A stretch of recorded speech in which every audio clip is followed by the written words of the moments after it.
we're on. This test right here is to measure the amount of free sulfur available in the wine.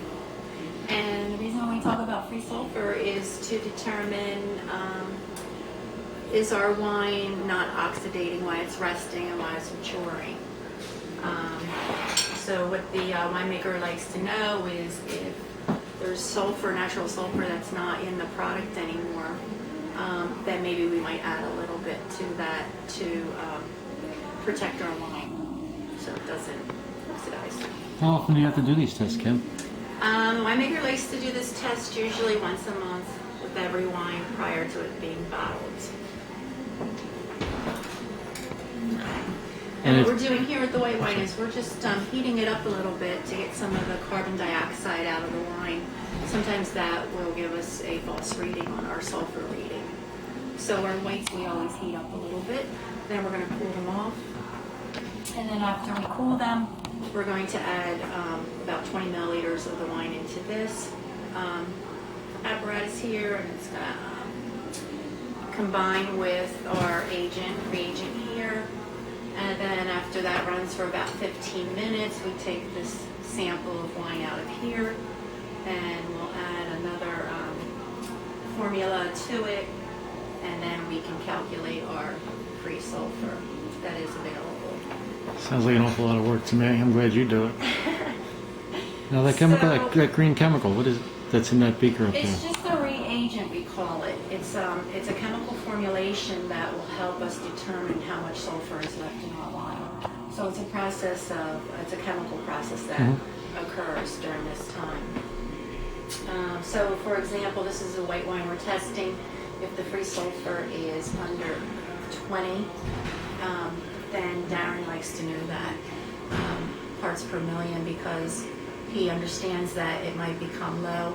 The sulfur, our wine has a potential to maybe oxidize, and that's when he knows if he has to add some more protection to the wine. Lots of times when we move wine from one barrel to another or from one tank to another, the sulfur evaporates very quickly. So sulfur is a natural product in wine, and you can think of sulfur as a protection to our wine from the oxidation. The other thing we're going to do is measure the total acidity in the wine. That's a component of wine that we like to know about, mainly because it's going to tell us what that wine's going to taste like on our palate. One of the components that we taste in wine is acidity. Okay. And then the other process that we're doing over here, we're also testing the pH of wines. So it's pretty simple, just takes a little bit of time, but it's the way we babysit the wine. Do you see any differences between the testing of the reds as you do the whites? The testing of the reds we don't have to heat up. We're not worried about the carbon dioxide in the reds. The other thing that might be different is we look for different parameters with the acids.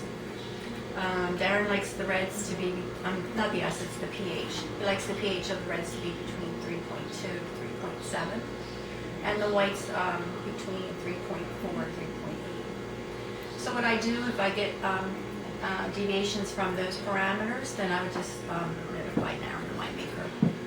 And So you're really the winemaker here, right? No. He just makes the changes that you're telling him to make. No, and then Darren always stresses, even after all these tests are done, the most important thing is to taste the wine, because it's really about how it tastes on the palate, more so than what our numbers are telling us.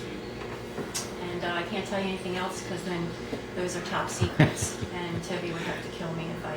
Okay, well, we don't want to lose you, Kim. Thanks very much. You're welcome.